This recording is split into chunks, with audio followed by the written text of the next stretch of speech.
দেখছেন ATN news. আমন্ত্রণ জানাচ্ছি আমাদের প্রতিদিনের নিয়মিত আয়োজন হ্যাপেনিং পয়েন্টে, পাওয়ার্ড বাই কাজী অ্যান্ড কাজেটি। দর্শক, আপনারা জানেন যে হ্যাপেনিং পয়েন্টে প্রতিদিন আমরা কোনো বিষয় নিয়ে আলোচনা করে থাকি, প্রাসঙ্গিক এবং সমসাময়িক। কিন্তু আজকের এই দিনে আমাদের আলোচনার একমাত্র বিষয় হচ্ছেন বিএনপি চেয়ারপারসন এবং সাবেক প্রধানমন্ত্রী বেগম খালেদা জিয়া, যিনি আজ মারা গেছেন ভোর 6টার দিকে। ইন্না লিল্লাহি ওয়া ইন্না ইলাইহি রাজিউন। এই নিয়ে আমরা আজকে আসলে কথা বলবো এই মুহূর্তে আমাদের একজন সহকর্মীর সাথে, মনরুল ইসলাম মিন্টুর সাথে। মিন্টু, আপনি আছেন এখন এভারকেয়ার হাসপাতালের সামনে, সেখান থেকে সর্বশেষ কী অবস্থা যদি একটু জানাতেন আমাদের এখন। পুরো বলা যায় যে পুরো জাতি শোকাগ্রস্ত, কারণ বিএনপি চেয়ারপারসন বেগম খালেদা জিয়া শুধু একজন রাজনৈতিক দলের প্রধানই ছিলেন না, তিনি ছিলেন আপসহীন নেত্রী এবং গণতান্ত্রিক যে আন্দোলন সংগ্রাম, সেই আন্দোলন সংগ্রামে তিনি তার যে ভূমিকা বলা যায় যে সেই ভূমিকা সেটি আসলে অবিস্মরণীয় এবং সেই কারণে তিনি আপসহীন নেত্রী এবং তার যে অবদান, বিশেষ করে 5 আগস্ট পরবর্তী যে রাজনৈতিক অবস্থা, সেখানে তিনি আসলে একজন ঐক্যের প্রতীক হিসেবে ছিলেন। সেই কথাই বলা যায় যে শ্রেণী পেশা নির্বিশেষে সবাই স্মরণ করছেন এবং এখানে আসছেন শুধু বিএনপি নেতাকর্মীরা নয়, বিভিন্ন রাজনৈতিক দলের নেতৃবৃন্দ তারা আসছেন, বিভিন্ন সামাজিক সংগঠনের নেতৃবৃন্দ তারা আসছেন এবং তারা শোক প্রকাশ করছেন। এবং আপনি জানেন যে তার মৃত্যুতে ইতিমধ্যেই রাষ্ট্রীয়ভাবে 3 দিনের শোক ঘোষণা করা হয়েছে এবং আগামীকালকে সাধারণ ছুটি ঘোষণা করা হয়েছে। এটির কারণ তিনি শুধু বিএনপি নেত্রী ছিলেন না, এবং বলা যায় তাকে ঘিরে বাংলাদেশের যে ঐক্য, সেই ঐক্য প্রতিষ্ঠা হয়েছিল। এবং একটি কথা স্মরণ করে দিতে চাই যে 5 আগস্ট পরিবর্তিত রাজনৈতিক প্রেক্ষাপটে তিনি 6 আগস্ট যখন মুক্তি পেলেন, এরপরে 7 আগস্ট বিএনপি যে একটি সমাবেশ হয়েছিল, সেখানে তিনি বক্তব্য রেখেছিলেন, তিনি একটি বাণী দিয়েছিলেন। সেখানে তিনি আসলে তাকে দীর্ঘদিন ধরে যে নির্যাতন, জুলুম এবং জেলের জন্য যারা দায়ী, তাদেরকে কোনো দায়ী না করেই তিনি বলেছিলেন যে শান্তি এবং সাম্যের ভিত্তিতে বাংলাদেশটিকে গড়ে তুলতে হবে। এবং এরই প্রেক্ষাপট ধরে তিনি বলেছেন যে তরুণদের হাতকে শক্তিশালী করতে হবে এবং তাকে যারা নির্যাতন করেছে, জুলুম করছে, তাদের বিরুদ্ধে আসলে কোনো ধরনের যাতে আক্রোশ না ঘটানো হয়, সে বিষয়ে কিন্তু নেতাকর্মীদের বলেছেন। এবং সে কারণেই কিন্তু বলা যায় তিনি একটি গণতান্ত্রিক যে প্রতিষ্ঠান, সেই প্রতিষ্ঠানের সবচেয়ে বলা যায় বাংলাদেশের সবচেয়ে বড় তিনি সেফাহসালার ছিলেন এবং তাকে ঘিরেই যে ঐক্য, সেই ঐক্য প্রতিষ্ঠা হয়েছে এবং সেই ক্ষেত্রেই যে নির্বাচনের দিকে এগিয়ে যাচ্ছে। আমরা একটু কিছু নেতাকর্মীদের সঙ্গে আমরা একটু কথা বলতে চাই। এই যে পরিস্থিতিতে সেখানে নেতাকর্মীদের ক্ষেত্রে আসলে সবাই শোকাবহ এই পরিস্থিতিতে আমরা দেখতে পাচ্ছি যে অনেক নেতাকর্মীরা তারা এসেছেন, যদিও হাসপাতালে আগামীকালকে তার জানাজা অনুষ্ঠিত হবে। তো সেক্ষেত্রে এখানে আসলে যে ভাষা, সেই প্রতিক্রিয়া জানানোর আসলে ভাষা নেই। তো সার্বিকভাবে আপনারা আসলে কি মনে করছেন? বিসমিল্লাহির রহমানির রহিম। আপনারা সবাই জানেন, সারা বাংলাদেশের মানুষ জানেন যে বেগম খালেদা জিয়া একজন বাংলাদেশের গার্ডিয়ান তো ছিলেনই, কিন্তু আপামর জনগণের একজন প্রাণপ্রিয় নেত্রী ছিলেন। উনি সাধারণ মানুষের মনে যে জায়গাটা করে নিয়েছে, ইতিহাসে ভবিষ্যতে আর কেউ করতে পারবে কিনা আমাদের সঠিক জানা নেই। ওনার লাইফ হিস্ট্রিটা যদি দেখতেন, আসলে আজকে কথা বলার মতো আমাদের কারো এরকম মুখ থেকে করে আসলে ভাষা আসতেছে না। তো সবার কাছে, দেশবাসীর কাছে আমাদের একটাই চাওয়া, ওনার জন্য সবাই মন খুলে দোয়া করতেছেন, আরও বেশি বেশি করবেন। আর বিশেষ করে একটা চাওয়া, আমরা মনে করি এটা তার অকাল মৃত্যু হয়েছে।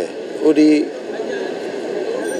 যদি ছেলেরা যেতেন, বা যদি এরকম আমরা যে শুনেছি বা আমরা জানছি বিভিন্ন সূত্রে 5 আগস্টের পরে অনেক কিছুই জানা যাচ্ছে, আমাদের সেগুলো ধারণা ছিল পূর্বে, কিন্তু 5 আগস্টের পরে আমরা মোটামুটি শিওর হয়েছি যে তাকে স্লো পয়জনিং করা হয়েছে।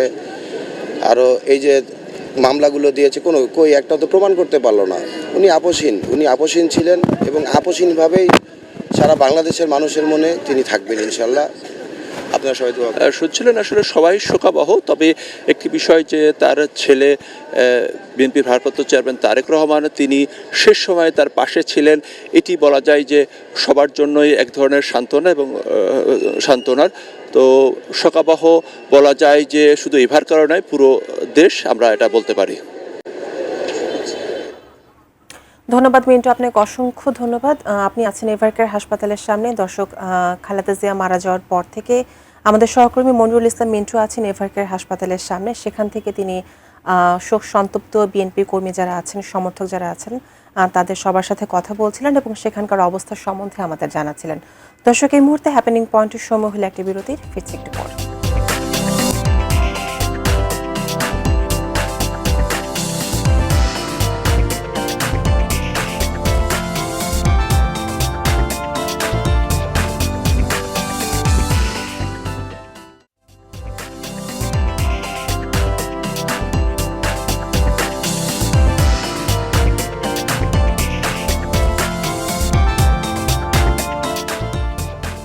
দর্শক, আবার আমন্ত্রণ হ্যাপেনিং পয়েন্টে, পাওয়ার্ড বাই কাজী এন্ড কাজিটি। আমরা জানাচ্ছিলাম খালেদা জিয়ার ইন্তেকালের পরে যে পরিস্থিতির সৃষ্টি হয়েছে সব দিক ঘিরে সেই খবর। এই মুহূর্তে আমরা যুক্ত হচ্ছি আমাদের আরেক সহকর্মী ফেরদৌস রহমানের সাথে। খালেদা জিয়াকে জিয়াউর রহমানের পাশে সমাহিত করার সিদ্ধান্ত নেওয়া হয়েছে, তো সেখানে আছেন ফেরদৌস। সর্বশেষ কি পরিস্থিতি আপনি আমাদের জানাতে পারেন, যে সেখানে কাজের অগ্রগতি সমাধিস্থ করার জন্য খালেদা জিয়াকে আপনি কতটুকু দেখতে পাচ্ছেন সেখানে?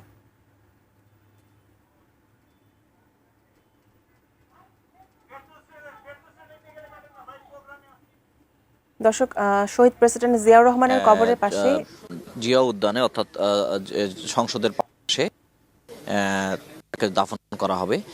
শহীদ রাষ্ট্রপতি জিয়াউর রহমান, এই সিদ্ধান্তটা দলের পক্ষ থেকে যেমন জানানো হয়েছে, সরকারের পক্ষ থেকেও সেই সিদ্ধান্তের বিষয়ে ইতিমধ্যে সম্মতি এসেছে। আমরা এখানে আসার পরে দেখেছি যে গণপূর্ত বিভাগ থেকে গণপূর্তের কর্মচারী এবং কর্মকর্তারা এখানে এসেছিলেন। তারা এসে মাপজোক নিয়েছেন। আপনি জানেন যে শহীদ রাষ্ট্রপতি জিয়াউর রহমানের যে সমাধিটি এখানে রয়েছে, সেই সমাধি কমপ্লেক্সের ভিতরে একটা গোল মার্বেলের বেষ্টনী রয়েছে। সেই মার্বেলের বেষ্টনীর ভেতরেই তাকে সমাহিত করা হবে, সেই প্রস্তুতি এখন নেওয়া হচ্ছে। ইতিমধ্যেই গণপূর্ত বিভাগের যারা আছেন তারা এসে বিষয়টি পরিদর্শন করে গেছেন এবং তারা এখানে মাপজোক নিয়েছেন ঠিক কিভাবে সমাহিত করা হবে, কিভাবে সেটি করা যায়, এই বিষয়টি তারা ঠিক করছেন। সব কিছু যদি চূড়ান্ত হয়ে যায় তাহলে হয়তো এই যে মার্বেল পাথরগুলো রয়েছে সেগুলো সরিয়ে নাকি কোন পদ্ধতিতে করা হবে সেটি তারা ঠিক করবেন। আর জিয়াউর রহমানের সমাধিস্থলের এই জায়গাটিতে ইতিমধ্যেই নিরাপত্তা নেওয়া হয়েছে, কড়া নিরাপত্তাই বলা যায়।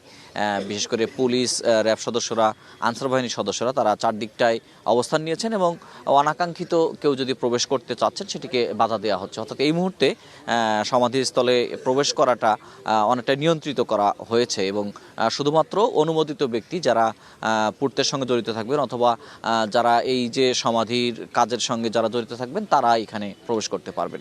এর বাইরে কাউকে প্রবেশ করতে দেওয়া হচ্ছে না। গণমাধ্যম কর্মীরা এখানে রয়েছেন এবং সেই সঙ্গে যেটি বলা হয় যে বাংলাদেশের রাজনীতিতে বেগম খালেদা জিয়ার যে আপোষহীন ভূমিকা, তার যে অবদান, একটা অনন্য উচ্চতায় তিনি নিজেকে নিয়ে গেছেন। এ কারণে যে বরাবরই বাংলাদেশের রাজনীতিতে বেগম খালেদা জিয়া ছিলেন একজন অপরিহার্য ব্যক্তি এবং তার সিদ্ধান্ত বরাবরই ছিল দেশের পক্ষে, বাংলাদেশের গণতন্ত্রের পক্ষে এবং সর্বোপরি সাধারণ মানুষকেই তিনি প্রাধান্য দিয়েছেন সবার আগে। যে কারণে তার প্রতি শ্রদ্ধা জানানো এটি আসলে সারা বাংলাদেশের মানুষেরই মনের বিষয় এবং সেই যে যারা উৎসুক মানুষ, যারা তার প্রতি শ্রদ্ধা জানাতে চান, তারা কিন্তু সকাল থেকেই শোকাভিভূত এবং এখানেও তারা ভিড় করেছেন। অনেকেই এসেছেন, অনেকে এসে শুধুমাত্র দাঁড়িয়ে রয়েছেন, অনেকে নীরবে তার জন্য প্রার্থনা করছেন। তবে সবার কাছেই কিন্তু শোকের একটা পরিবেশ রেখেছি। ইতিমধ্যে হয়তো আপনারা সিদ্ধান্ত জানেন যে আগামীকাল বাদ জোহর সংসদের দক্ষিণ প্লাজায় তার জানাজা শেষে এখানে জিয়াউর রহমান সমাধিস্থল করা, সেই প্রস্তুতিগুলো চলছে। খুব শিগগিরই সব। ফেরদৌস, আপনাকে ধন্যবাদ। দর্শক, খালেদা জিয়াকে শহীদ প্রেসিডেন্ট জিয়াউর রহমানের কবরের পাশে সমাধিস্থ করার যে প্রক্রিয়া, তার অগ্রগতির সম্বন্ধে খবর জানাচ্ছিলেন আমাদের সহকর্মী ফেরদৌস রহমান। দর্শক, এরই সাথে আজকে হ্যাপেনিং পয়েন্ট শেষ করছি। পরবর্তীতে দেখা হবে অন্য কোনো বিষয়। ভালো থাকবেন।